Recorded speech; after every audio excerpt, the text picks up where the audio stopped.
Oh mia bella Madonnina, arrivo con qualche giorno di ritardo rispetto ai ritmi tenuti finora in questo inizio di settembre, ma arrivo proprio al Vod de Settember. Il Vod de Settember si festeggia Maria Nascente, o detta anche la Natività di Maria. E oh mia bella Madonnina dico perché sappiamo tutti, penso, che il Duomo di Milano e il Nostro Dom le dedica proprio alla Madonna, ma a Maria in quanto Maria nascente, quindi alla Natività di Maria. E infatti oggi è proprio la festa del Dom, la festa della Madonnina. Oh mia bella Madonnina, famosissima canzone scritta da Giovanni Danzi nel 1934, conosciuta, forse, anzi no, senza forse, sicuramente la canzone più conosciuta, dedicata appunto alla Madonna che campeggia sulla guglia più alta del Duomo. Madonnina che noi adesso scriveremmo Madonnina, il Cherubini, però siamo appunto a metà 800, come già a volte ho detto col suo vocabolario, scrive Madonnina con 4 N, cioè 2 più altre 2, perché effettivamente Madonna si scrive Madonna, ma si pronuncia Madonna, e quando c'è il diminutivo al femminile c'è la doppia N, in milanese classico è così.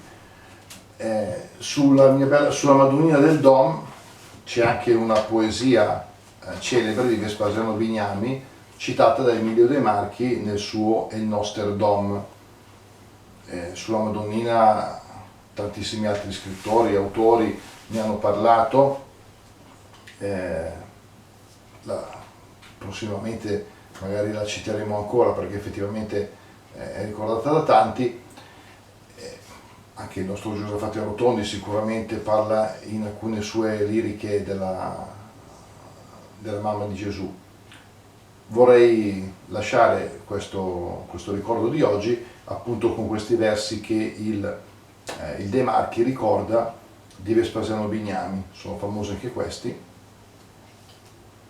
O Madonna indurada del Dom, fino a tant che te vedi a Lusi, mi stu ben, sunt alegre, fui Tom, ma un momento che non t'abbia più ti, sotto gli occhi, o Madonna del Dom, senti un vöi, gomma gunde nudi, sberlusis, o Madonna del Dom, che te veda de notte e de dì, senza te me ne ghin le più om, o Madonna indurata del Dom.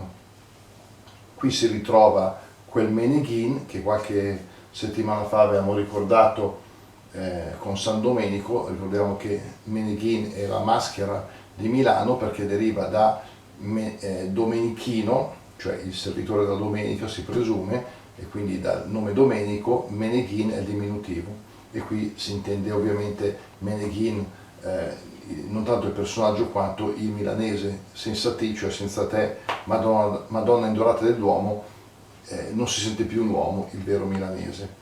E quindi salutiamo oggi, oh mia bella Madonnina.